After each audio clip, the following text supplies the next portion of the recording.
আমি পবিত্র সঙ্গমে স্নান করলাম এবং ত্রিবেণীর জলে জিজ্ঞেস করলাম, তুমি কি আমার পাপগুলো সংগ্রহ করেছ? নদী উত্তর দিল, হ্যাঁ।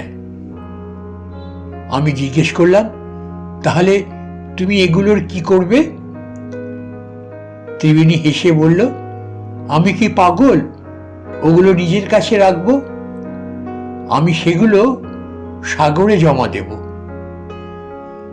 কৌতূহলী হয়ে আমি সাগরের কাছে গেলাম এবং জিজ্ঞেস করলাম, ত্রিবেণী কি আমার পাপগুলো তোমার কাছে পাঠিয়েছে? সাগর বলল, হ্যাঁ। আমি জিজ্ঞেস করলাম, তুমি সেগুলো নিয়ে কি করবে? সাগর মুচকি হেসে বলল, আমি কি পাগল ওগুলো নিজের কাছে রাখবো? আমি সেগুলো মেঘের কাছে পাঠিয়ে দেব। তারপর আমি মেঘের কাছে গিয়ে জিজ্ঞেস করলাম, তুমি কি সাগরের কাছ থেকে আমার পাপগুলো পেয়েছো? মেঘ বলল, হ্যাঁ।